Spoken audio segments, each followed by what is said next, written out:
Bom dia, meus amigos, meus irmãos aqui do nosso grupo Grãozinhos no Caminho, do nosso canal do YouTube, no canal do WhatsApp também. Sejam todos bem-vindos mais uma vez, mais uma sexta-feira, ao nosso pequeno compromisso, nosso estudo diário do Livro dos Espíritos, do Evangelho segundo o Espiritismo, nossos grãozinhos no caminho. Pedindo a todos, que nos assistem aí, que participam com a gente do canal, pedindo a todos orações para o pessoal do Rio Grande do Sul, do sul do país, que está passando por um momento de muita tragédia, de muita catástrofe por conta das chuvas, que todos possam ser abrigados, possam ser acolhidos, possam ser protegidos, para que possam continuar a vida após a tragédia, tá certo? Que Jesus abençoe a todos vocês aí do Sul, recebam aí o meu abraço e as minhas orações, viu? Que Jesus os abençoe. E vamos lá, hoje o livro Evangelho segundo o Espiritismo traz para a gente o capítulo 24, não coloqueis a candeia sobre o alqueire, não vades aos gentios. Jesus enviou os seus 12, os apóstolos, depois de lhes ter dado as instruções seguintes: não vades aos gentios, e não entreis nas cidades dos samaritanos, mas ide antes às ovelhas perdidas da casa de Israel, e nos lugares para onde fordes, pregai, dizendo que o reino dos céus está próximo. Jesus prova em muitas circunstâncias que suas vistas não estão circunscritas ao povo judeu, mas que abarcam toda a humanidade. Se, pois, disse aos seus apóstolos para não ir aos pagãos, não foi por desdenhar sua conversão, o que teria sido pouco caridoso, mas porque os judeus, que criam na unicidade de Deus e esperavam um Messias, estavam preparados pela lei de Moisés e os profetas para receber a sua palavra. Entre os pagãos, a própria base faltando, tudo estava por fazer, e os apóstolos não estavam ainda bastante esclarecidos para uma tão pesada tarefa. Por isso lhes disse: ide às ovelhas desgarradas de Israel, quer dizer, ide semear num terreno já preparado, sabendo bem que a conversão dos gentios viria a seu tempo. Mais tarde, com efeito, no centro mesmo do paganismo, os apóstolos iriam plantar a cruz. Essas palavras podem se aplicar aos adeptos e aos propagadores do espiritismo. Os incrédulos sistemáticos, os escarnecedores obstinados, os adversários interessados, são para eles o que eram os gentios para os apóstolos. A exemplo destes, procuram primeiro os prosélitos entre as pessoas de boa vontade, daqueles que desejam a luz em que se encontra um germe fecundo, e o número deles é grande, sem perder seu tempo com aqueles que se recusam a ver e ouvir, e se obstinam tanto mais pelo orgulho quanto se parece ligar mais valor à sua conversão. Mais vale abrir os olhos a 100 cegos que desejam ver claramente do que a um único que se compraz na obscuridade, porque é aumentar o número dos que sustentam a causa em maior proporção. Deixar os outros tranquilos não é indiferença, mas uma boa política. Sua vez virá quando serão dominados pela opinião geral e ouvirão a mesma coisa repetida sem cessar ao seu redor. Então, crerão aceitar a ideia voluntariamente e por si mesmos, e não sob a pressão de um indivíduo. Depois ocorre com as ideias o mesmo que com as sementes. Elas não podem germinar antes da época, e somente em terreno pré-preparado. Por isso, é melhor esperar o tempo propício e cultivar primeiro as que germinam, para evitar que abortem as outras em que as apressando muito.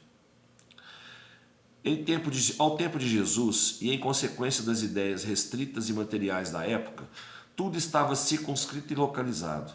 A casa de Israel era um pequeno povo. Os gentios eram pequenos povos circundantes. Hoje, as ideias se universalizam e se espiritualizam. A luz nova não é privilégio de nenhuma nação. Para ela não existem mais barreiras. Tem seu foco por toda parte e todos os homens são irmãos. Mas também os gentios não são mais um povo, porém, uma opinião que se encontra por toda parte e da qual a verdade triunfa pouco a pouco, como o cristianismo triunfou do paganismo. Não é mais com as armas de guerra que são combatidos, mas com o poder da ideia. Muito bem. A humanidade já passou por tanta coisa, né, gente? Depois da vinda de Jesus, principalmente, né? Por tanta guerra, por tanta luta em nome aí do cristianismo que eles queriam impor a todos. O próprio Cristo falou, né? Não vades aos gentios nem aos samaritanos, porque não estavam preparados ainda, né? O terreno não estava preparado para receber a semente que seria plantada nele, né? Então, hoje em dia ainda, com a doutrina espírita, a nossa missão que é levar a palavra, né? Levar a palavra, levar os ensinamentos que a gente recebe dos Espíritos, levar para as pessoas. Mas mesmo hoje em dia ainda, né, todo mundo crendo em Deus, né, a maioria, né, crendo em Deus, crendo nos poderes de Deus, né, maioria ainda hoje já está preparada para receber, mas ainda reluta em aceitar ideias que vão contra a sua base ali, né? Porque a maioria é formada em base religiosa nas igrejas, não é? E o Espiritismo veio fora de uma igreja. O Espiritismo não é uma religião. O Espiritismo é uma doutrina, é uma ideia que está sendo posta, né? Mostrando a todos a realidade. Mostrando a realidade, que as coisas que eram chamadas de milagre não são nada mais do que fenômenos naturais, que acontecem devido à imposição das mãos, né, ao magnetismo e ao poder do pensamento.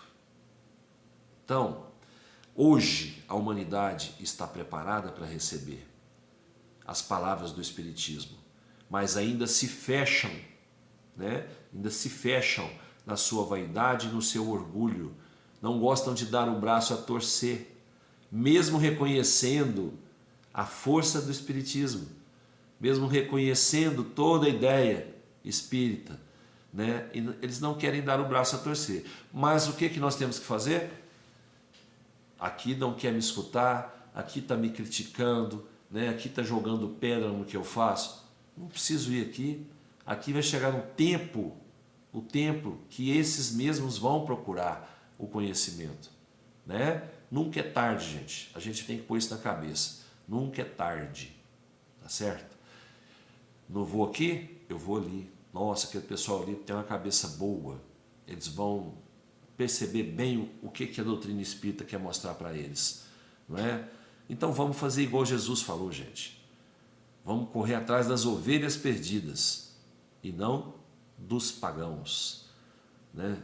Todos esses vão receber no tempo certo o ensinamento necessário, né? E vão reconhecer que perderam muito tempo, perderam até encarnações, reencarnações, né? Por não ouvirem no tempo, não estarem preparados. Hoje estão preparados, não querem ouvir, aí é o livre-arbítrio, né, gente? É o livre-arbítrio, vamos respeitar também o livre-arbítrio das pessoas, né? Mas nunca deixar de falar, de levar a palavra, de levar o ensinamento que a gente adquire no nosso dia a dia. Isso é muito importante para nós mesmos também. O Livro dos Espíritos está no capítulo 11 ainda, dos Três Reinos, questão 610.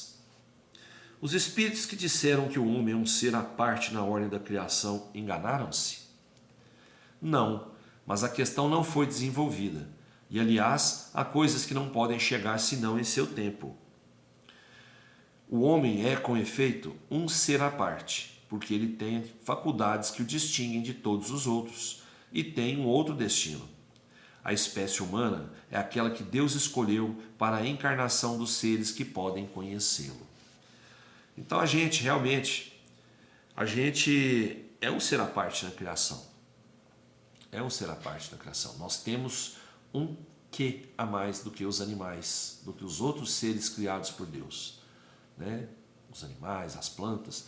Nós temos um quê? Nós temos um espírito inteligente, não é?